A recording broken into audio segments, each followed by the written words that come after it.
नमस्कार विद्यार्थी मित्रांनो, आज आपण म्हणजे एक बहुमताचे प्रकार आणि राष्ट्रीय आणीबाणी याचे व्हिडिओ यूट्यूब सिरीजवर द लॉयन अकॅडमीच्या यूट्यूब सिरीजवर टाकल्यानंतर विद्यार्थ्यांकडनं फार मोठ्या प्रमाणात म्हणजे अक्षरशः फोन करून मागणी झाली की सर सूचीवर म्हणजे सूची कसं लक्षात ठेवायचं, लक्षात कसं ठेवायचं, विषय कसं लक्षात ठेवायचे याच्यावर एखादा व्हिडिओ बनवा अशी मागणी झाली. आणि त्या मागणीनुसार म्हणजे विद्यार्थ्याच्या मागणीनुसार किंवा प्रचंड आग्रहास्तव आपण आज या पहिल्या भागामध्ये केंद्र सूची म्हणजे युनियन लिस्टवर लेक्चर बनवत आहोत. त्याच्यानंतर आपण स्टेट लिस्ट आणि कॉन्करंट लिस्ट म्हणजे केंद्र सूची, राज्य सूची आणि समवर्ती सूची. मित्रांनो, सगळ्यात महत्वाचा भाग काय आहे की किती विषय आहेत. आता मी तुम्हाला क्रमानं विषय सांगतो. जर समजा माझ्यासारखा सामान्य माणूस हे विषय लक्षात ठेवत असेल तर तुम्ही तर एमपीएससी करणारे विद्यार्थी आहेत, तुम्ही निश्चितपणे लक्षात ठेवणार. फक्त लक्षात कसं ठेवायचं, तुम्ही अजिबात कोणत्याही गोष्टी पाठ करू नका. एकदा, दोनदा, तीनदा. सगळ्यात महत्वाचा फंडा काय असतो एमपीएससी मध्ये, रिव्हिजन हे मॅटर करत असतं. तुम्ही किती वेळ वाचता ह्याला काही अर्थ नाहीये. रिव्हिजन कसं करता किंवा काही शास्त्रज्ञांनी सायकोलॉजिकल मानसशास्त्रज्ञांनी रिव्हिजनच्या पद्धती सांगितलेल्या आहेत. मी तुम्हाला त्याच्यावर एक व्हिडिओ बनवेन ज्याला आपण 3R मेथड असं म्हणतो. त्या 3R वर सांगेन. ह्या 3R चा वापर केल्यानंतर 101% तुम्हाला रिव्हिजन अतिशय चांगल्या पद्धतीने करता येते. आणि सगळ्यात मोठा फंडा असतो रिव्हिजनचा. ओके, आता बघा, केंद्र सूचीमध्ये विचारले जाणारे प्रश्न, पाच पोलीस भरतीपासून यूपीएससी पर्यंत विचारले जाणारे प्रश्न. नंबर 1, केंद्र सूचीमध्ये सुरुवातीला किती विषय होते, तर सुरुवातीला 97 विषय होते. बरोबर आहे. ज्या वेळेला हे सुरू झालं त्यावेळेला 97 विषय होते. त्याच्यानंतर या केंद्र सूचीमध्ये काही विषयांचा समावेश केलेला आहे. ते विषय तुम्हाला मी अगोदर सांगतो कोणकोणते विषय समाविष्ट केले. नंबर 1, 2A मध्ये आता हे 42व्या घटना दुरुस्तीनं समाविष्ट झालं. 42वी घटना दुरुस्ती 1976, 42वी घटना दुरुस्ती 1976 अन्वये 2A हा विषय समाविष्ट झाला.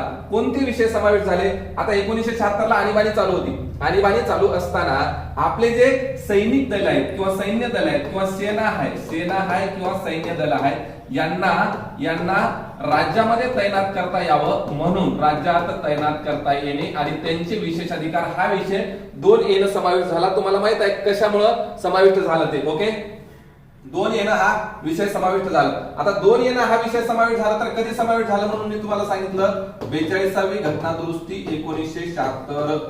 ओके, 42वी घटना दुरुस्ती 1976 या अन्वये हे समाविष्ट झालं. दुसरा विषय समाविष्ट झाला 92A, 92B आणि 92C हे 3 विषय समाविष्ट झाले. 92A मध्ये आहे आंतरराज्य जो काही व्यापार होतो त्या आंतरराज्य व्यापारामध्ये जे काही खरेदी विक्रीवरील कर म्हणजे वृत्तपत्र वगळता म्हणजे 92 वगळता जी काही आंतरराज्य खरेदी विक्री होते त्यावरील जो कर आहे तो आंतरराज्य. त्याच्यानंतर 92B आहे मालांच्या पाठवण्यावरील म्हणजे माल आपण पाठवतो त्याच्यावरील जो पाठवणी कर आहे तो पाठवणी कर. आणि हा आहे सेवा कर. हा सगळ्यालाच माहित आहे. आता हे झालं 6वी घटना दुरुस्ती. 6वी घटना दुरुस्ती 1956 या अन्वये या विषयाचा समावेश झाला. हे झालं 46वी घटना दुरुस्ती. 46व्या घटना दुरुस्ती अन्वये याचा समावेश झाला 1982. आणि ही सगळ्यालाच माहित आहे 88वी घटना दुरुस्ती 2003 अन्वये याचा समावेश झाला हा सेवा कर. ओके, हे 4 विषय समाविष्ट झाले. आता बघा, हे 97 आणि 4 101 झाले. बरोबर आहे. म्हणजे 101 विषय केंद्रीय सूचीमध्ये असले पाहिजेत. ज्याप्रमाणे काही विषय समाविष्ट झालेत त्याचप्रमाणे काही विषय वगळलेले आहेत. याचाही मित्रांनो काही विचार केला पाहिजे. कालच एक व्हिडिओ एका मुलाने मला पाठवलं कट करून. त्याच्यामध्ये असं एका शिक्षकाने सांगितलं की आता सध्या याच्यामध्ये म्हणजे 101 विषय आहेत त्याच्यातला एक विषय वगळलाय, 100 विषय आहेत. चुकीचं आहे, 100 विषय नाहीत. आता तुम्हीच बघून घ्या कुठले. आता याच्यावरचा 33 क्रमांकाचा विषय म्हणजे ज्या वेळेला केंद्रासाठी एखादी मालमत्ता अक्यूज केली जाते, रिक्वेस्ट केली जाते, म्हणजे मालमत्ता संपादन केली जाते केंद्रासाठी मालमत्ता जर संपादन केली जात असेल तर तो विषय होता केंद्रासाठी मालमत्ता संपादन करणे. 33व्या क्रमांकाचा विषय होता तो 7व्या घटना दुरुस्ती अन्वय 7वी घटना दुरुस्ती अन्वय वगळलेला आहे. आणि त्याच्यानंतर मित्रांनो अख्ख्या जगाला माहित आहे कुठला क्रमांक 92 चा विषय कुठला, वृत्तपत्र आणि जाहिरातीवरील कर. वृत्तपत्र खरेदी विक्री आणि या वृत्तपत्रात ज्या जाहिरात प्रसिद्ध केल्या जातात त्या जाहिरातीवरील कर हा विषय 92 क्रमांकाचा. आणि 92C म्हणजे सेवा कर. हे दोन विषय जी आपली जीएसटी ची घटना दुरुस्ती झाली 101वी घटना दुरुस्ती 2016, तर त्या 101वी घटना दुरुस्ती 2016 अन्वय वगळण्यात आलेले आहेत जीएसटी साठी जी घटना दुरुस्ती झाली. मग मला सांगा 101 मधून 3 विषय वगळले, राहिले किती हो? सगळ्यात महत्वाचं पार पोलीस भरतीला सुद्धा विचारले जातील. तर आता सध्या म्हणतोय मी, सध्या 101वी घटना म्हणजे आज घडीला किती विषय आहेत? 98 विषय आहेत. 100 हा आकडा चुकीचा आहे, स्पेशली चुकीचा आहे. अगोदर 97 होते, त्याच्यानंतर विषय समाविष्ट झाले. 100 जरी झालेले असले तरी हे 2016 ला वगळले 101वी घटना दुरुस्ती. आणि मी तुम्हाला विषयासहित सांगितलं. ओके, आता मी तुम्हाला एक विषय सांगत जातो. म्हणजे पहिल्या ह्याच्यामध्ये काय बघा, मी काही फोर्स केलेले आहेत. म्हणजे एकूण तुमचे 98 विषय, 98 विषय तुम्हाला एक 10 ते 15 मिनिटाच्या व्हिडिओ नंतर 98 विषय तुम्हाला काही क्रमानं सांगता येतील. नंबर 1 चा भाग आहे. नंबर 1 जर कोणत्याही देशासाठी महत्वाचं असेल तर महत्वाचं असतं संरक्षण. काय महत्वाचं असतं? संरक्षण. मग पहिला विषय घेतलेला आहे संरक्षण. आणि ह्या संरक्षणामध्ये एकूण 9 मुद्दे आहेत. तुम्ही जर अशी लिस्ट बघितली व्यवस्थितपणे वाचत जा आणि व्यवस्थितपणे वाचत गेल्यानंतर तुम्हाला कळेल की संरक्षण हा विषय पहिल्यांदा घेतलाय. कारण सगळ्यात महत्वाचा जर तुम्ही संरक्षित राहिला किंवा तुमचं जर संरक्षण झालेलं असेल तर तुम्ही दुसऱ्याचं संरक्षण, स्वतःचं संरक्षण करता येत नसेल दुसऱ्याचं काय संरक्षण करणार आहे. म्हणून पहिला विषय आहे संरक्षण. म्हणजे 1 नंबरचा विषय काय? संरक्षण. 2 नंबर, आता हे संरक्षण करण्यासाठी लागणार काय हो? संरक्षण करण्यासाठी लागणार काय? लागणार ती सेना. मग सेना तिन्ही प्रकारच्या सेना म्हणजे वायुसेना, भूसेनेपासून भूसेना, नौसेना, वायुसेना आणि इतर कोणतेही सशस्त्र दल म्हणजे सशस्त्र दल म्हणतो मी, सशस्त्र दल हे 2 नंबरला आहे. त्याच्यानंतर 2A मी आताच तुम्हाला सांगितलं, कोणतंही सेना किंवा सशस्त्र दल जर राज्यात तैनात केलं जाणार असेल, राज्यात तैनात त्यावेळेला त्यांना जे विशेष अधिकार देण्यात येणार आहेत ते विशेष अधिकाराचा समावेश कुठे केलेला आहे? 2A मध्ये केलेला आहे मित्रांनो. नंबर 3, आता ह्या सेना किंवा काही वेळेला म्हणजे फक्त सीमेवरच सैन्य ठेवून चालतं का? नाही चालत. काही वेळेला आतमध्ये सुद्धा म्हणजे ज्याला आपण कटक मंडळ म्हणतो, ज्याला आपण छावणी क्षेत्र म्हणतो, हे छावणी क्षेत्र सुद्धा आपल्या कशाशी संबंधित आहेत? संरक्षणाशी संबंधित आहेत. संरक्षण हा महत्वाचा पॉइंट आहे आपला. संरक्षणाच्या पॉइंट मध्ये आपण सगळे पॉइंट बघतोय. मग एकच लक्षात ठेवायचं, संरक्षण. मग संरक्षणाचे जेवढे पॉइंट असतील ते केंद्रीय सूचित आहेत. नंबर 4, आता ज्या वेळेला सैनिक काही कामं करत असतात, कार्य करत असतात, म्हणजे इतर सोडून म्हणजे त्यांचं जे प्रमुख काम आहे ते काम सोडून इतर वेळी सैनिक जे काम करत असतात ते सैनिकी काम किंवा कार्य किंवा ह्याला संकर्म असंही म्हणतात. तर ते संकर्म. 5 नंबरला, आता हे सैन्य जर ह्यांच्याजवळ शस्त्र दारुगोळा नसेल तर लढायला कसं? नुसतं सैन्याची भरती केली त्यांच्याजवळ काहीच दिलं नाही, एमपीएससी करायला सुरुवात केली, पुस्तकच दिली नाहीत आई वडिलांनी, जमल का? नाही. तर मग शस्त्रे दारुगोळा हा शस्त्रे दारुगोळा. आता ही शस्त्रे दारुगोळा तयार करण्यासाठी लागणार काय हो?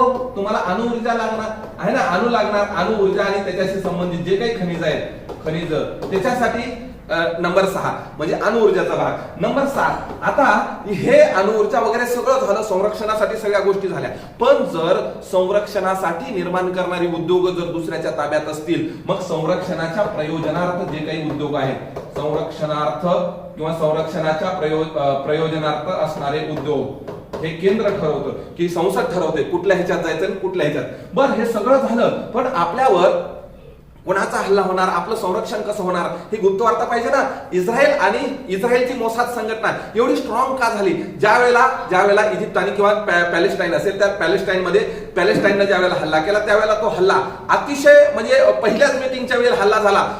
मीटिंग होत होती आणि सगळीकडनं दगडं पडली. का दगडं पडली तर कळालंच नाही काय चालू आहे ते. म्हणून ही जी गुप्तवार्ता विभाग आहे ते गुप्तवार्ता विभाग, केंद्रीय गुप्तवार्ता व अन्वेषण विभाग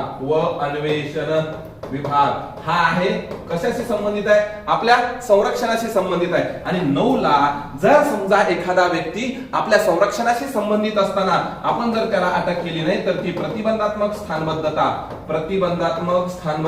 मित्रांनो, हाच विषय समवर्ती सूचीमध्ये सुद्धा आहे. हाच विषय काय म्हणतोय बघा. मी एखाद्या वेळेला तुम्हाला वाटेल की व्हिडिओ लावमध्ये पण मी सगळे विषय घेतोय, म्हणजे सगळे सब्जेक्ट घेतोय. प्रतिबंधात्मक स्थानबद्धता ही जर DFS या 3 ह्याला लक्षात ठेवा किंवा FDS लक्षात ठेवा. याच्यासाठी जर असेल, DFS म्हणजे काय? डिफेन्स म्हणजे संरक्षण, F म्हणजे फॉरेन अफेअर म्हणजे हे आपला अफेअर नाहीये, आपला अफेअर नाहीये, गर्लफ्रेंड अफेअर हे असला अफेअर नाही. फॉरेन अफेअर म्हणजे परकीय व्यवहार किंवा प्रदेश. आणि S म्हणजे सिक्युरिटी कोणाची? इंडियाची सिक्युरिटी. या 3 कारणानं जर प्रतिबंधात्मक स्थानबद्धता असेल तर ती केंद्रीय सूचीतला भाग आहे. आणि जर समजा एखाद्या राज्याची सुरक्षा, लक्षात ठेवा मित्रांनो लक्षात ठेवा, राज्याची सुरक्षा, सार्वजनिक सुव्यवस्था आणि अत्यावश्यक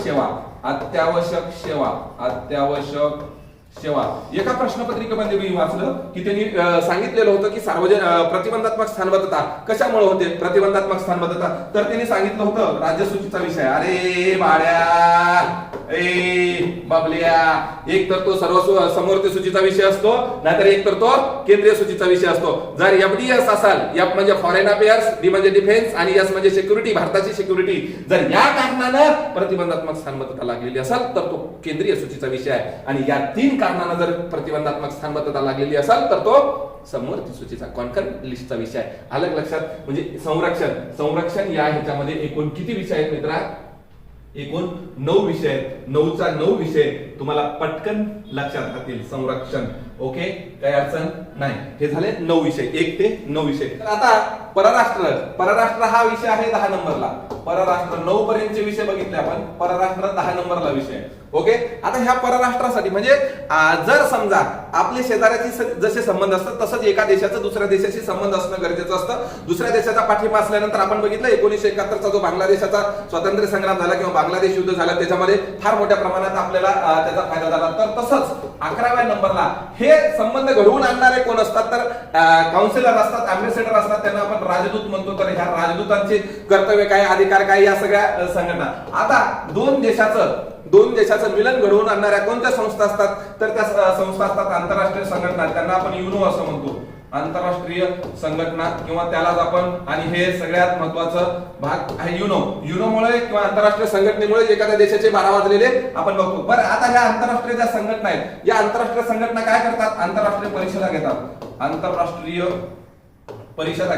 आणि आंतरराष्ट्रीय परिषदा घेत असताना त्याच्यामध्ये जे तह करार झालेले असतात, या तह कराराची अंमलबजावणी, यांची अंमलबजावणी, नियम वगैरे हे अंमलात आणण्याचं काम, मग हे सगळं कशामध्ये आहे? तो भाग आहे. त्याच्यानंतर जे परकीय तह होतात, परकीय तह 2 देशामध्ये परकीय तह करार, मग याची अंमलबजावणी त्या देशाने करायची असते. म्हणजे ज्या देशामध्ये उदाहरणार्थ भारत आणि रशियामध्ये परकीय तह आणि करार झाले तर त्या देशाची अंमलबजावणी करायची असते. आणि या उपरही जर समजा युद्ध झालं तर ते युद्ध कोणत्या नियमान्वये असेल किंवा युद्ध आणि शांतता करार, जसं आपल्यामध्ये शांतता करार झाले, भारत आणि पाकिस्तान मध्ये शांतता ताशकंद असेल किंवा तर या पद्धतीचे जे शांतता करार असतात ते शांतता करार 15 नंबरला आहेत. त्यानंतर परकीय किंवा विदेशीय अधिकारिता म्हणजे विदेशाशी काम करत असताना जी अधिकारिता मिळणार आहे त्या विदेशी अधिकारितेचा भाग इथं असतो. त्याच्यानंतर नागरिकत्व कुणाला द्यायचं, म्हणजे आपण परराष्ट्राशी संबंध ठेवत असताना कोणत्या देशाला नागरिकत्व सहज द्यायचं. म्हणजे आपण बघितलं यावेळेला की जो कॅब आला किंवा हे आलं त्याच्यामध्ये आपण कुणाला नागरिकत्व द्यायचं आणि कुणाला नागरिकत्व द्यायचं नाही हे ठरवतो. तर मग हे नागरिकत्व आणि नागरिकत्वाच्या नुसार परकीय व्यक्ती कोण हे ठरवलं जातात. नागरिकत्व आणि परकीय व्यक्ती हा परराष्ट्र संबंधाचाच विषय आहे मित्रांनो. ओके. त्याच्यानंतर 18 नंबरला जर समजा एखाद्या व्यक्तीनं आपल्या देशात गुन्हा केला किंवा जर समजा एखाद्या व्यक्तीनं बाहेर जाऊन गुन्हा केला तर त्याचं प्रत्यार्पण करणे, जसं आपण प्रत्यार्पण करणे आणि मग हे प्रत्यार्पण करत आपण अबू सालेमला आणलं प्रत्यार्पण करून म्हणजे पोर्तुगीजाकडून, तर तो भाग. मग आता हे प्रत्यार्पण करत असताना किंवा एखादा व्यक्ती दुसऱ्या देशात गेला किंवा दुसऱ्या देशात जात असताना किंवा दुसऱ्या देशाचा व्यक्ती आपल्याकडे येत असताना काय लागतो, हो पासपोर्ट. हा परराष्ट्राचा भाग आहे, आपण त्याला पारपत्र म्हणतो ह्याच्यामध्ये. मग आता हा पासपोर्ट करत असताना विजा लागतो है ना, कारण विजा शिवाय बाहेर जाता येत नाही. किंवा एखाद्या माणसाला भारतात प्रवेश देणे, द्यायचं का नाही द्यायचं, जसं आपल्या पंतप्रधानांना अमेरिकेनं आमच्याकडे यायचं नाही असं सांगितलं होतं, पुन्हा लाल अंतरगडी अंतरला तो भाग. त्याच्यानंतर ज्या वेळेला आपण परराष्ट्राचा विचार करतो, जर भारताबाहेरील तीर्थयात्रा कुठलीही असेल, उदाहरणार्थ मक्का असेल, मदिना असेल, हज असेल, तर या भारताबाहेरील तीर्थयात्रा त्या देशाच्या ह्याच्यावर अवलंबून असतात. आणि 21वा ज्या वेळेला आपल्या दोन देशाचे संबंध असतात, त्या दोन देशाचे संबंध असताना हवेमध्ये हवाई मार्ग किंवा सागरी मार्गे जो व्यापार चालतो, तो व्यापार चालत असताना जे चाचेगिरीचे अपराध होतात, ते चाचेगिरीचे अपराध किंवा आपल्या राष्ट्रीय कायद्याच्या विरोधी जे जे अपराध होतात त्या अपराधाचा समावेश या ह्याच्यामध्ये असतो. तर एकूण 10 पासून 21 पर्यंतचे विषय हे परराष्ट्र संबंधाचे विषय आहेत. 10 पासून 21 पर्यंतचे विषय हे परराष्ट्र संबंधाचे विषय. परत एकदा बघून घ्या. 11 म्हणजे ह्या सगळ्या स्क्रीनशॉट आपण तुम्हाला शेवटी देणारच आहे. मग ह्यापैकी कुठलीही गोष्ट आली की तुम्ही परराष्ट्र या अंतर्गत ती लक्षात ठेवू शकता आणि क्रमाने लक्षात ठेवू शकता असा त्याचा अर्थ आहे. मग आता पुढं ज्या वेळेला परराष्ट्राचा भाग संपला, पण ज्या वेळेला आपण आपल्या देशाचा विकास करू पाहतो, देशाचा विकास करत असताना सगळ्यात महत्वाचा जो भाग आहे तो वाहतूक आणि दळणवळण हा भाग महत्वाचा आहे. आज आपण बघतो किंवा काही ह्याच्यामध्ये किंवा काल माझा एक मित्र विदर्भात गेला होता आणि विदर्भात गेल्यानंतर त्यानं सांगितलं की रस्ते एकदम असे काचेसारखे आहेत आणि रस्त्यामुळे दळणवळणाची सुविधा वाढते. 22 ते 31 क्रमांकाचे विषय इथं मित्रांनो आहेत. 22 ते 31 क्रमांकाचे विषय. त्याच्यामध्ये सगळ्यात महत्वाचं काय, सगळ्यात स्वस्त जी वाहतूक असते ती वाहतूक असते रेल्वे वाहतूक. रेल्वे हा 22व्या नंबरला विषय आहे. रेल्वे. आता वाहतुकीमध्ये ज्या ज्या गोष्टी येतात त्या गोष्टी आपण इथं बघणार आहे. दुसरा जो भाग असतो म्हणजे 23व्या नंबरला जो भाग आला तो राष्ट्रीय महामार्ग. आता जे राष्ट्रीय महामार्ग संसदेने डिक्लेअर केलेले असतात ते राष्ट्रीय महामार्ग. त्याच्यानंतर 24व्या नंबरला विषय आला राष्ट्रीय जलमार्ग. म्हणजे जलमार्ग कुठले घोषित केलेले असतात, उदाहरणार्थ गंगेतनं येणारा मार्ग असेल किंवा आपण बघितलेला म्हणजे हावड्याचा मार्ग असेल, तर असे जे महामार्ग असतात ते महामार्ग 24ला. त्याच्यानंतर 25ला नौका परिवहन किंवा ज्याला आपण नौकानयन असं म्हणतो, तर ते नौकानयन. आणि याच्यासाठी प्रशिक्षण लागतं मित्रांनो. कोणत्याही गोष्टीसाठी प्रशिक्षण लागतं, तर ते प्रशिक्षण किंवा ट्रेनिंगचा विषय येतो, तो ट्रेनिंगचा विषय तिथे येतो. त्याच्यानंतर 26 नंबरला आता विमान उडवत असताना दीपगृह किंवा प्रकाश योजना, जसं आपण बोया म्हणतो तसं दीपगृहे लागतात. दीपगृहे म्हणजे विमानासाठी दाखवण्यासाठी. तर मग हे दीपगृहे किंवा विमान यांच्या बाबतीतलं जे नियमन आहे ते नियमन किंवा विमानांची जी सुरक्षितता आहे तर ती सुरक्षितता हे 26व्या क्रमांकाचा विषय आहे. त्याच्यानंतर 27ला जे आपल्या देशामध्ये मोठी बंदरे निश्चित केली जातात, ती मोठी बंदरे संसद निश्चित करते. आणि हे मोठ्या बंदराचं जे नियमन आहे, मोठी बंदरे म्हणजे सगळी बंदरे ही मोठी नसतात आहे ना. आपल्याकडे आता 13 बंदरं मोठी आहेत, तर त्या दृष्टीने जी बंदरं मोठी असणार याचा त्याचं जे नियमन केलं जातं ते. त्याच्यानंतर बंदरावरील पृथकवास म्हणजे जो शब्द आपल्याला इथून आला, मी जसं सांगतो की बाबा 271 कलमानं आपल्याला हा शब्द दिला पृथकवास म्हणजे क्वारंटाईन. बंदरावर ज्या वेळेला एखाद्या जहाजाला किंवा माणसाला क्वारंटाईन करून ठेवलेलं असतं त्यावेळेला ते क्वारंटाईन. आणि ह्या क्वारंटाईन साठी असणारी सागरी रुग्णालय त्याचं जे नियमन आहे ते नियमन या ह्याच्यातनं येतं. त्याच्यानंतर 29 नंबरला हवाई वाहतुकीचं नियमन. याच्यासाठी लागणार हवाई वाहतुकीला सुद्धा नियमन लागतं. नाहीतर जर हे नियमन नाही केलं तर 2 जहाज टाका टाका टाका टाका टाका टाका एकमेकाला धडकतील वरच्या वरच. आणि मग आता हे हवाई वाहतूक नियमन करण्यासाठी काय काय लागतं, विमानतळ लागतात आणि विमानतळाच्या बरोबरच काही प्रशिक्षण लागतात त्याच्यासाठी, पायलट होण्यासाठी. जसं म्हणजे पोरग बारका असलं की म्हणतंय मला पायलट व्हायचंय, पुढे जाऊन काय होतंय तो नंतरचा भाग आहे, पण अगोदर म्हणतं. त्याच्यानंतर 30 नंबरचा जो विषय आहे रेल्वे किंवा हवाई वाहतूक, रेल्वे किंवा हवाई मार्ग याच्यानं जे मालाची चढ उतार होते, मालाची ने आण होते, ती चढ उतार हा विषय केंद्र सूचीचा भाग आहे. म्हणजे ह्याच्यातनं कारण हे महत्वाचा भाग आहे. आणि त्याच्यानंतर 31 नंबरचा जो विषय आहे दळणवळण, त्याच्यामध्ये या दळणवळणामध्ये आपण 6वी 7वीच्या भूगोलात बघितलेलं असतं काय काय येतं बाबांनो. डाकतार येतं, दूरध्वनी येतं, बिनतारी यंत्रणा येते, दूरध्वनी, हे सगळे विषय आपण बघितलेले आहेत. किंवा बिनतारी यंत्रणा हा विषय आपण बघितलेला आहे. म्हणजे इयत्ता 6वी 7वीच्याच ह्याच्यामध्ये बघितलंय. तर हे सगळे विषय कशामध्ये येतात, तर वाहतूक आणि दळणवळणाचा जो भाग आहे त्या वाहतूक आणि दळणवळणाच्या भागामध्ये किती सोपं आहे बघा मित्रांनो. फक्त आपण ते व्यवस्थितपणे केलेलं नाही, आपण एका बाजूने वाचायला सुरुवात केलं ते. म्हणजे असे तुम्ही घर पाडले तर आपल्याला लक्षात येते की त्या घरामध्ये राहतं कोण, हा भाग. आता 32वा क्रमांकाचा जो विषय आहे 32 पासून, तर ते केंद्रीय मालमत्तेचा विभाग आहे. म्हणजे केंद्राची मालमत्ता कोणकोणती आहे किंवा केंद्राला पैसा कोणकोणत्या मार्गाने मिळतो किंवा मालमत्ता कुठली आहे. 32 ते 48 पर्यंतचे जे विषय आहेत ते 32. आता मी तुम्हाला आताच सांगितलं की ज्यावेळेला आपण विचार करतो 33वा जो विषय होता तो मी तुम्हाला सांगितलं 7व्या घटना दुरुस्तीने वगळलं, त्याच्यामुळे 33 तिथं नसणार आहे. 34व्या विषयामध्ये जे संस्थानिक आपले होते, उदाहरणार्थ हैदराबाद संस्थान आशियामध्ये सर्वात श्रीमंत होतं. या हैदराबाद संस्थानाची काहीतरी मालमत्ता असेल तर ते संस्थानिकांची मालमत्ता आणि त्याचं पाल्याधिकरण, म्हणजे ती पाळायची कुणी, म्हणजे त्याचं पालकत्व कुणाकडे आहे, संस्थानिक मालमत्ता आणि पाल्याधिकरणे, म्हणजे हे पालकत्व कुणाकडे द्यायचं याच्या संबंधीचा जो विषय आहे तो विषय. त्याच्यानंतर 35 नंबरला संघराज्यांना जी ऋण घेतलेली आहेत, म्हणजे कर्ज घेतलेलं आहे, ते संघराज्याचं ऋण किंवा कर्जे, यालाच आपण सार्वजनिक कर्जे असं म्हणतो, बरोबर आहे. याच्यानंतर आपल्या देशामध्ये जे काही पैशाचा प्रवाह चालतो, हा पैशाचा प्रवाह चालत असताना कोणत्या माध्यमातून चालणार, मग चलन कोणतं असणार, नाणे कोणते ग्राह्य असणार, मग याच्यासाठी परकीय चलन कुठल्या परकीय चलनात आपण व्यवहार करणार, मान्यता देणार वगैरे, हे सगळं म्हणजे पैशाच्या माध्यमातून किंवा हे जे बघतो ते आपण सगळ्या गोष्टी. त्याच्यानंतर 37 नंबरला ज्या वेळेला एखाद्या देशाकडनं आपण कर्ज घेतो, ते कर्ज घेत असताना कोणत्या पद्धतीचं कर्ज घ्यायचं, काय भाग आहे, तर ते परकीय कर्ज म्हणजे यालाच आपण विदेशी कर्ज असं म्हणतो, बरोबर आहे. त्याच्यानंतर 38 नंबरचा जो विषय आहे तो तुम्हाला सगळ्यालाच माहित आहे. 38 नंबरला काय विषय असणार आहे, तर ह्या सगळ्यावर देखरेख म्हणजे पैशाच्या व्यवहारावर देखरेख ठेवणारी कोणती संस्था असणार, तर ती आरबीआय असणार असं सांगितलेलं होतं. आणि मग आरबीआयचा जो विषय आहे तो इथं आहे.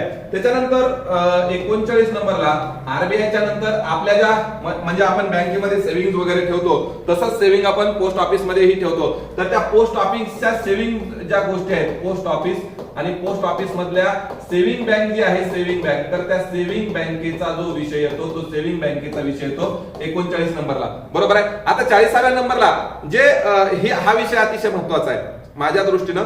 40 नंबरचा विषय अतिशय महत्वाचा आहे. काय आहे 40 नंबरचा विषय, तर केंद्र आणि राज्य शासन. मित्रांनो व्यवस्थितपणे बघा, केंद्र आणि राज्य शासन, अधिकृत लॉटरी. आता इथं का चुकतात माणसं, हे राज्य शासना अंतर्गत जर लॉटरी असेल, लॉटरी जी राज्य शासनामार्फत चालवली जाते असं जर आयोगाने प्रश्न विचारला तर तुम्ही डायरेक्ट राज्य सूचित जाणार. तर तो विषय राज्य सूचितला नाही, तो विषय केंद्र सूचितला आहे. केंद्र सूचितला विषय आहे, भाग लक्षात ठेवा. आणि सत्ता आणि जुगार हा विषय तिकडे जातो. 41व्या नंबरला ज्या वेळेला आपण एखाद्या परकीय देशाशी व्यापार करतो, परकीय देशाशी व्यापार करत असताना सीमा शुल्क जे आकारलं जातं किंवा व्यापार करत असताना म्हणजे आयात निर्यात करत असताना जे सीमा शुल्क आकारलं जातं, परकीय व्यापारामध्ये जे सीमा शुल्क निश्चिती केली जाते ते सीमा शुल्क निश्चिती आहे बरं, काही कर नाहीये. सीमा कर पुढे आहे. सीमा शुल्काची जी निश्चिती आहे तो सीमा शुल्क निश्चिती इथे येते. त्याच्यानंतर आपण अर्थव्यवस्थेमध्ये जो सगळ्यात महत्वाचं प्रकरण बघतो आंतरराष्ट्रीय व्यापार.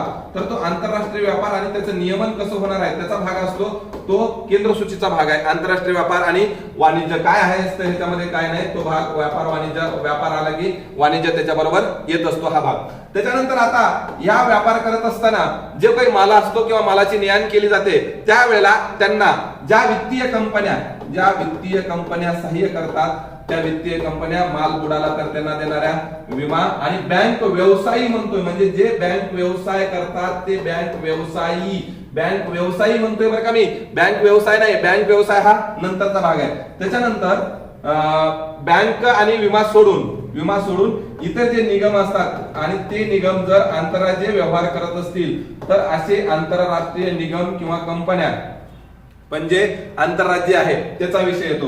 त्याच्यानंतर 45 ला जसं 38 ला आपण आरबीआय बघितलं, आरबीआयने ज्या बँकांना बँक व्यवसाय करण्याची परवानगी दिली त्या सर्वांना आपण बँक व्यवसाय असं म्हणतो. बँक व्यवसाय म्हणजे ज्या बँका व्यवसाय करण्यासाठी स्थापन झालेल्या असतात त्या बँका. 45 नंबरला येते लक्षात. आता ह्या बँका काम करत असताना कशाच्या मार्फत करतात, ते चेक, वचन चिठ्ठ्या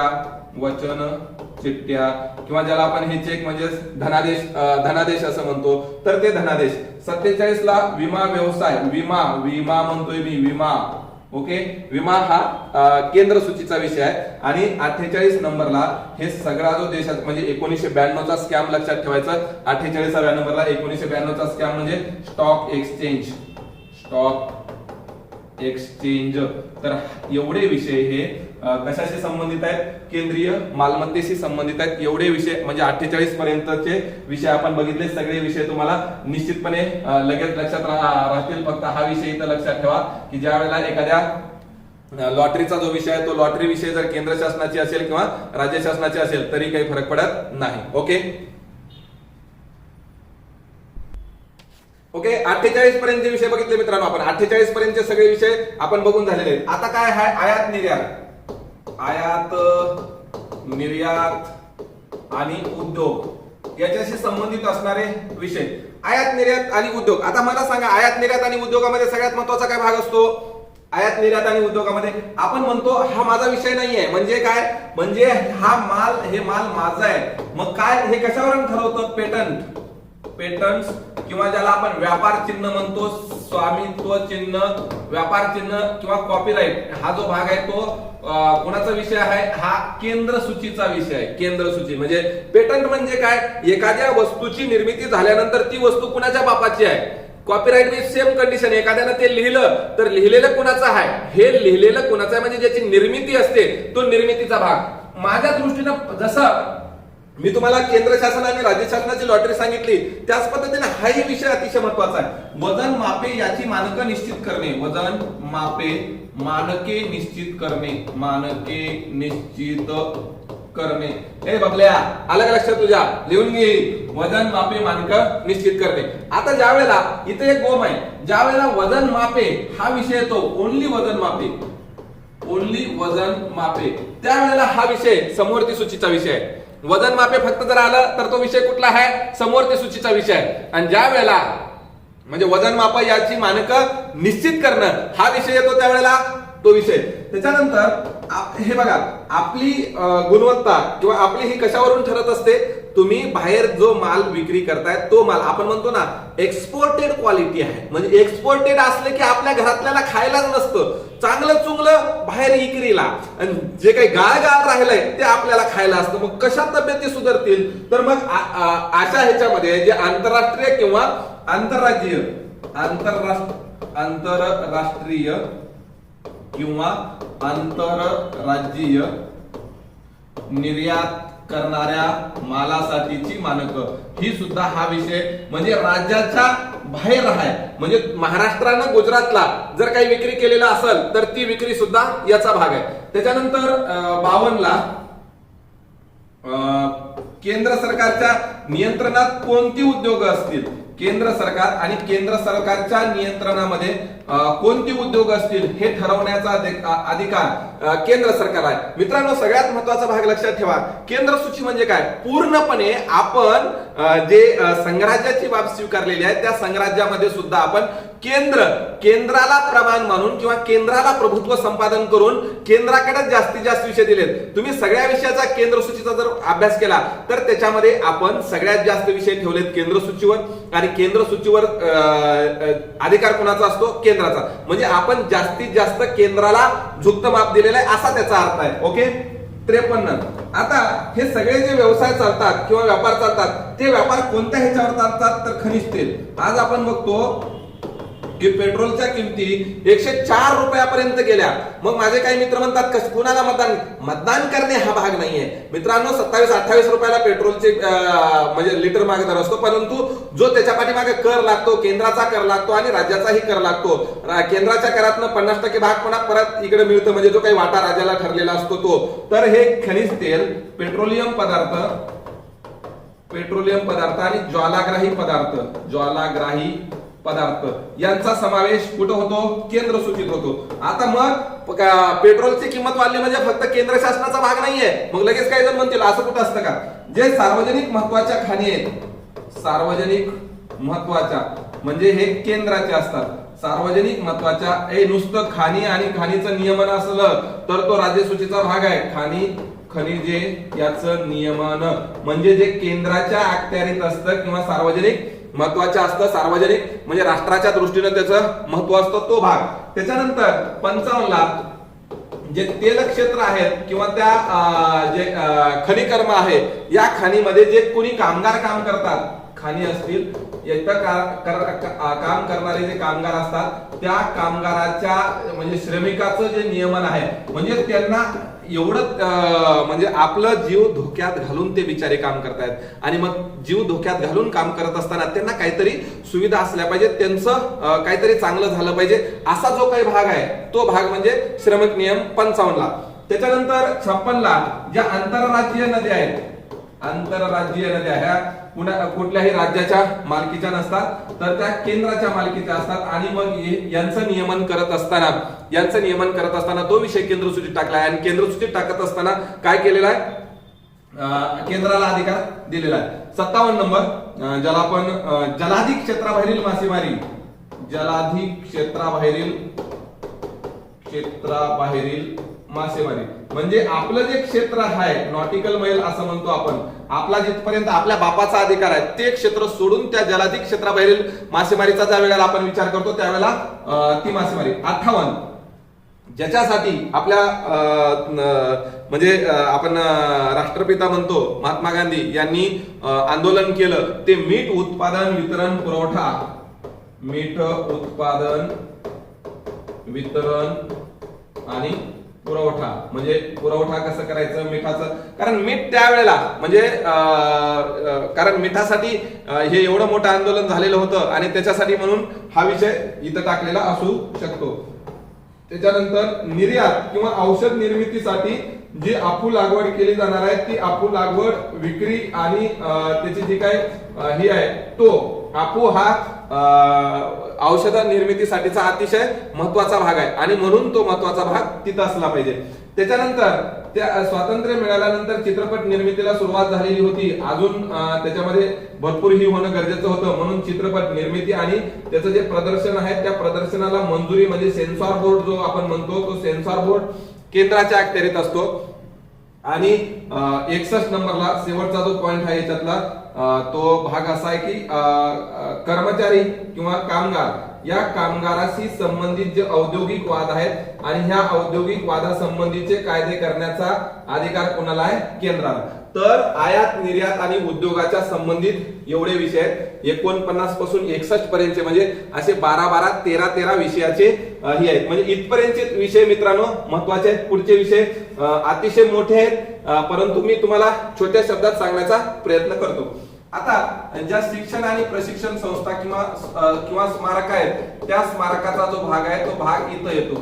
महत्वाचे शिक्षण प्रशिक्षण संस्था महत्वाचे म्हणजे जसं अलीगड विद्यापीठ आहे, बनारस विद्यापीठ आहे, किंवा राष्ट्रीय ग्रंथालय असतात, भारतीय संग्रहालय असतात, राष्ट्रीय महत्वाच्या संस्था असतात. आपण वाचलेलं म्हणजे तुम्ही HRD जर कधी अभ्यास केलेला असतं तर त्याच्यामध्ये वाचलेलं आहे. तर 62 नंबरला आहे राष्ट्रीय महत्वाच्या संस्था.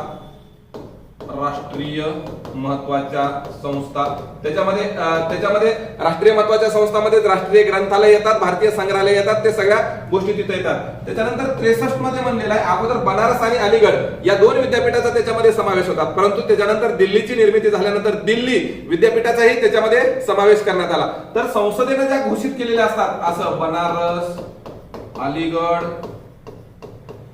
किंवा दिल्ली विद्यापीठ यांचं जे हे आहे ते म्हणून दिल्ली विद्यापीठ मधून ज्यांनी शिक्षण घेतलेलं आहे, बनारस विद्यापीठातून ज्यांनी शिक्षण घेतलेलं आहे किंवा अलीगड विद्यापीठातून ज्यांनी शिक्षण घेतलेलं आहे त्या विद्यार्थ्यांना थोडासा मान असतो. त्याचं कारण आहे ते केंद्र सूचित असं ठळक अक्षरानं किंवा याच्या इथं संसदेनं घोषित केलेल्या संस्था असं म्हणलेलं आहे. संसदेनं घोषित केलेल्या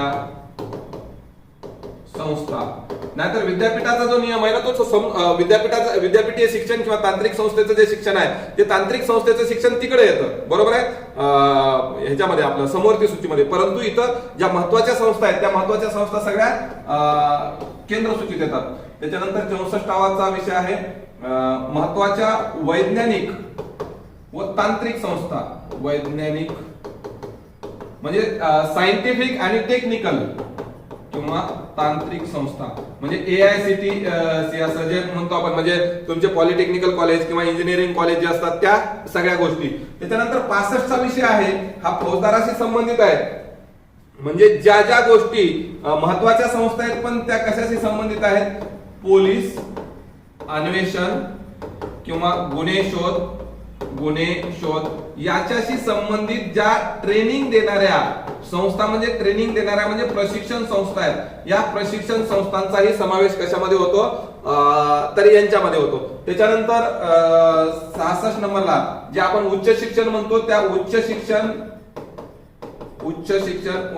म्हणजे डिग्रीच्या पुढे उच्च शिक्षण व तांत्रिक संस्था यांचाही, उच्च शिक्षणाच्या तांत्रिक संस्था बरं का, यांचाही समावेश कुठं आहे, केंद्र सूचित आहे. केंद्र सूची सांगतोय. ओके, हे एवढं हे झालं. त्याच्यानंतर 67 नंबरचा जो विषय आहे आपलं 51 राष्ट्रीय स्मारके व पुरातत्वीय स्थळ असतील, पुरातत्वीय स्थळ किंवा ऐतिहासिक स्मारक असतील तर याच्याशी संबंधित ज्या ज्या काही ऐतिहासिक स्मारके याच्याशी संबंधित ज्या ज्या काही गोष्टी असतात त्या सगळ्या गोष्टी तिथं येतात. त्याच्यानंतर 68ला सर्वेलॉजी असतं. सर्वेलॉजी म्हणजे भारतीय सर्वेक्षण संस्था याच्याशी संबंधित ज्या ज्या काही गोष्टी आहेत त्या सगळ्या गोष्टी. सर्वेक्षण म्हणजे सर्वेलॉजी म्हणतोय मी. सर्वेक्षण म्हणजे आपलं सर्वेक्षण नाही, हातामध्ये कागद घेतले निघाले, मोहनजोदडो, सिंधू संस्कृती असं ज्यांनी ते शोधून काढलं त्या सगळ्या संस्था. ओके, तर याच्यामध्ये हा भाग झाला. त्याच्यानंतर आता संकीर्ण मधला भाग येतो. त्या संकीर्णच्या भागामध्ये काय काय येतं बघा. आता संकीर्ण त्याच्यानंतर थोड्याशा गोष्टी करायच्या आहेत. संकीर्ण मध्ये काय काय येतं बघा. जनगणना हा विषय आहे. जनगणना आता हा कुठंच बसत नाही, लोकसंख्येच्या दृष्टीने होता म्हणून हा आपण घेतला. हा 69व्या नंबरला आहे. त्याच्यानंतर 70 नंबरला तुमचा UPSC चा मुद्दा येतो. म्हणजे इथं अखिल भारतीय संस्था, संघ लोकसेवा आयोग, अखिल भारतीय संस्था किंवा अजून काय म्हणता तुम्ही, म्हणजे नुसतं संघ लोकसेवा या सगळ्या गोष्टींचा समावेश कुठे आहे, 70 मध्ये आहे. ओके, 70 मध्ये या गोष्टी समाविष्ट केलेल्या आहेत. आता 71व्या गोष्टीला जो मुद्दा दिलेला आहे तो परत म्हणजे संकीर्ण मध्ये टाकण्यासारखा विषय आहे.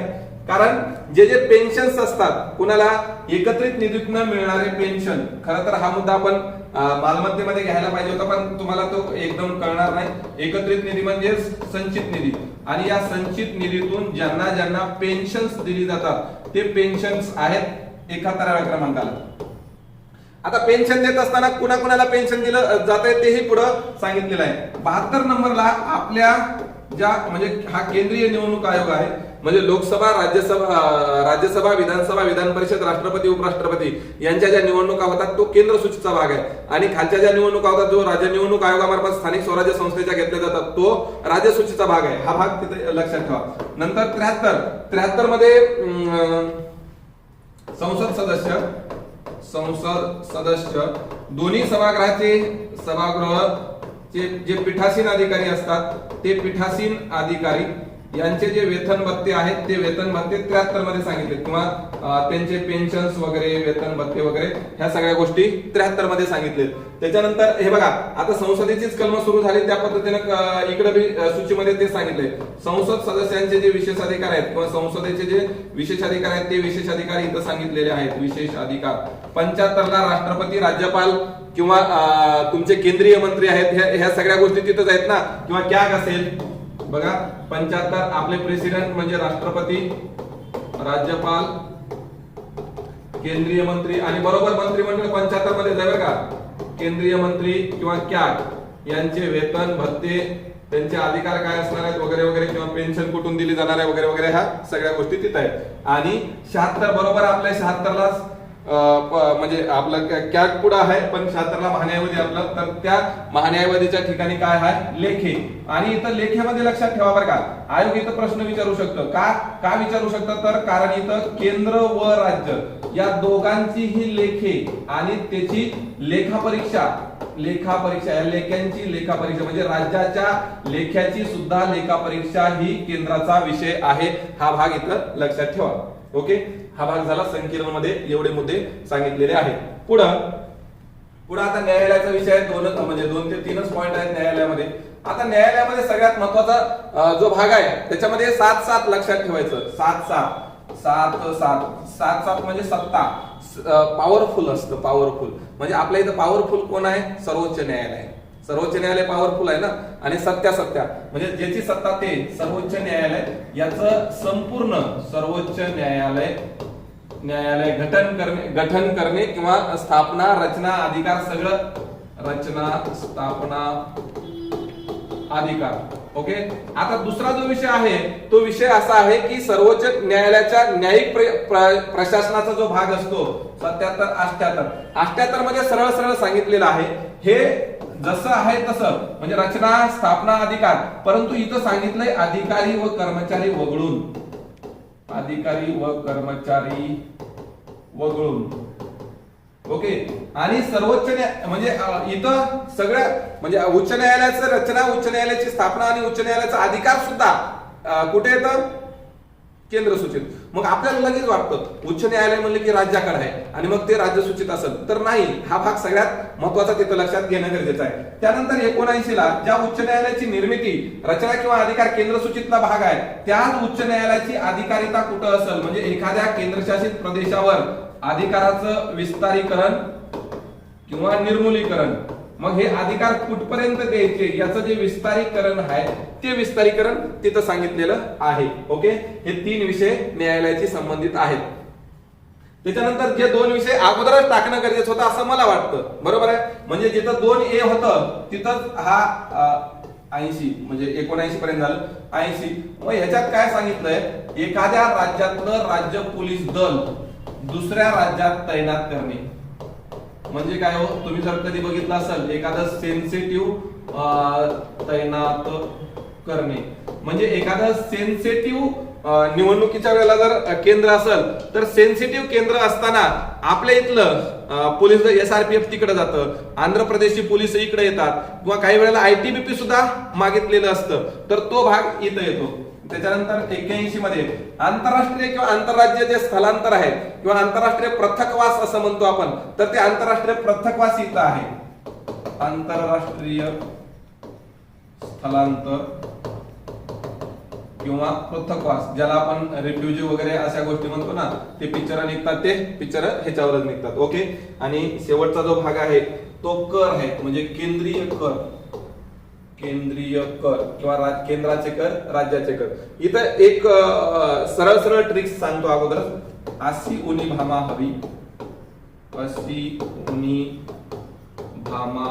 हवी जिच्याकडे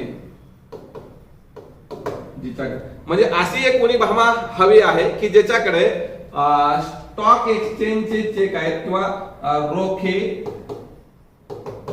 चेक म्हणजे तिच्याकडे रोखे असले पाहिजेत, चेक असले पाहिजेत, जी दररोज वृत्तपत्र वाचत असली पाहिजे, वृत्तपत्र याच्या संबंधीचं ऍप्स असावं. ऍप्स असावे.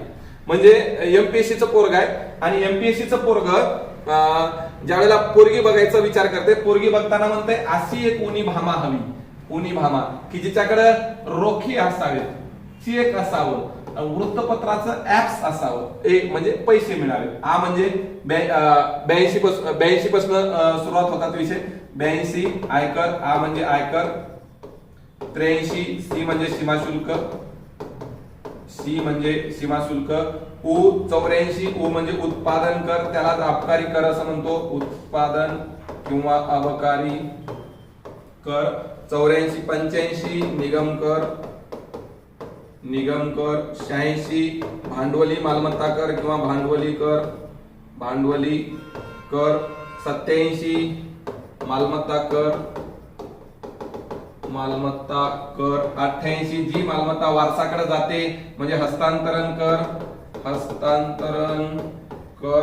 म्हणजे हा वारस मालमत्ता आहे, वारस मालमत्तेवरील हस्तांतरण कर. म्हणजे वारसाला उत्तराधिकार नियमान्वये जी पुढे जाते ती 89 मध्ये काय सांगितलेलं आहे, विमान, रेल्वे, हवाई यावरील कर सांगितलेला आहे. विमान, रेल्वे, हवाई यावरील कर. ओके. त्याच्यानंतर 90 मध्ये रोखे बाजार, रोखे बाजारामध्ये ज्या ज्या काही व्यवहार होतात, रोखे बाजार त्याचा व्यवहार त्याच्यावरील कर सांगितलेला आहे. 91 मध्ये चेक, वचन चिठ्ठ्या, धनादेश, वचन चिठ्ठ्या, धनादेश किंवा हुंडी याचा व्यवहार होत असताना त्याच्यावरील कर सांगितलेला आहे. 92 रद्द झालेला आहे ते मी तुम्हाला सांगितलं, तरी परत सांगतो.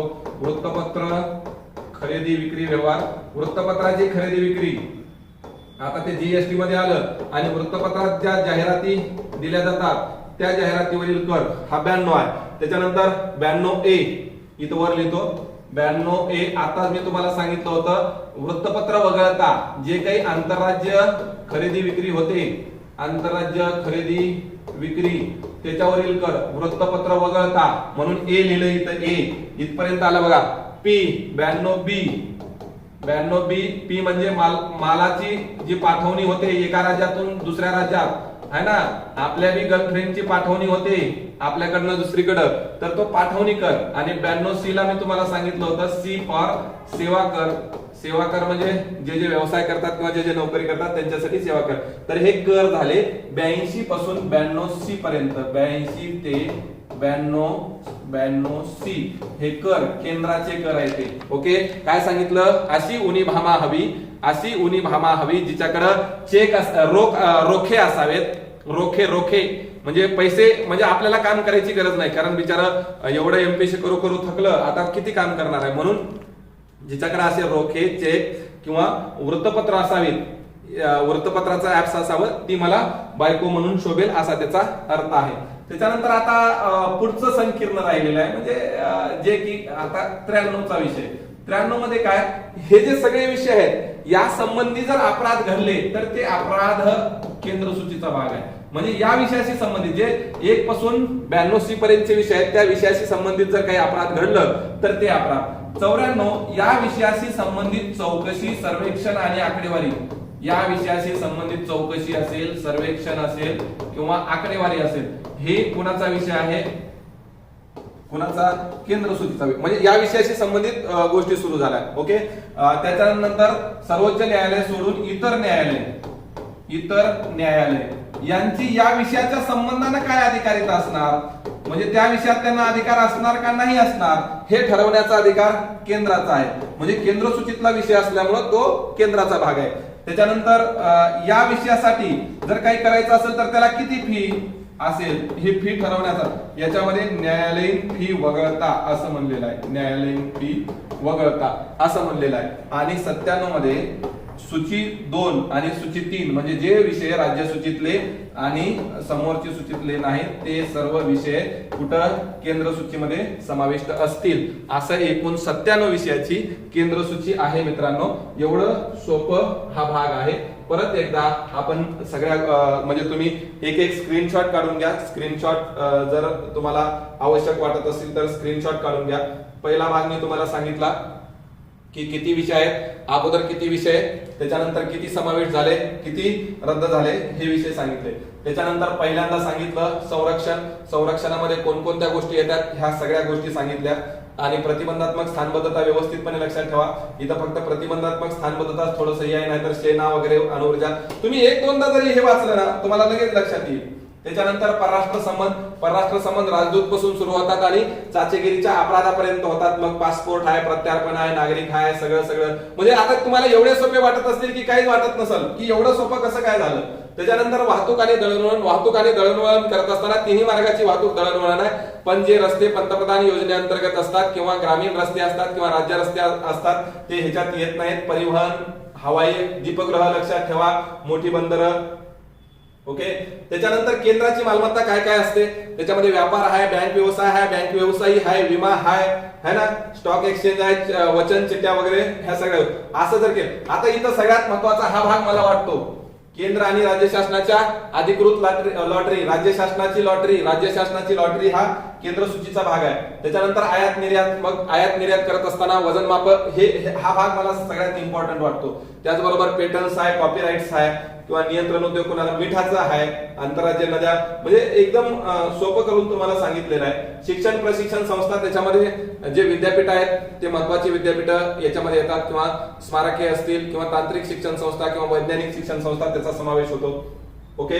संकीर्ण मध्ये तुम्हाला सांगितलं जनगणना, युपीएससी, निवडणुका सरळ लक्षात राहतात. हे असं तुमच्या डोक्यात राहणार किंवा डोळ्यासमोर तुमच्या येणार एवढं मात्र मी डेफिनेटली सांगतो. न्यायालयामध्ये तीन गोष्टी, तीन मुद्दे आहेत. सर्वोच्च न्यायालय, उच्च न्यायालयाची फक्त अधिकारी कर्मचारी वगळून आणि उच्च न्यायालयाचे अधिकारी विस्तारण कुठं करायचं, विस्तारीकरण केलेलं असेल तर ते काढून घ्यायचं. या गोष्टी इथं सांगितलेल्या आहेत. त्याच्यानंतर हे दोन वेगळेच मुद्दे आहेत. आंतरराष्ट्रीय स्थलांतर म्हणजे एका ठिकाणाहून दुसऱ्या ठिकाणी पाकिस्तानचा माणूस आपल्याकडे येऊ शकतो का काय, त्याला पृथकवास म्हणजे त्याला रिफ्युजी म्हणून तिथं ठेवायचं, क्वारंटाईन म्हणून ठेवायचं किंवा राज्य पोलीस दल दुसऱ्या राज्यात तैनात करणं. आणि करामध्ये सांगितलं मी तुम्हाला अशी उनी भामा हवी जिच्याकडे रोखे चेक आणि वृत्तपत्र याचं ऍप्स असावं 82 पासून 92 पर्यंत. आणि पुढं याच्या संबंधीचे जे अपराध असतील, चौकशी असेल किंवा इतर न्यायालयाला अधिकारिता असेल का नाही असेल, फी असेल आणि इतर विषय असतील. ओके. हा भाग झाला केंद्र सूचीचा. जर समजा हा विषय किंवा केंद्र सूची तुम्हाला व्यवस्थितपणे समजलेली असेल तर कृपया विनंती आहे जे आपलं द लॉयन अकॅडमीचं युट्यूब चॅनल आहे ते सबस्क्राईब करा, तुमच्या मित्रांनाही शेअर करा. जर तुम्हाला आवडलं असेल तर, आवडलं नसेल तर अजिबात शेअर करू नका. आणि कमेंट बॉक्समध्ये जर समजा राज्यसूची आणि समवर्ती सूची घ्यायची असेल, कारण काही जणांना ते सोपं वाटेल या पद्धतीने ते करतील, राज्यसूची आणि समवर्ती सूची घ्यायची असेल तर तुम्ही कमेंट बॉक्समध्ये तशा कमेंट करा.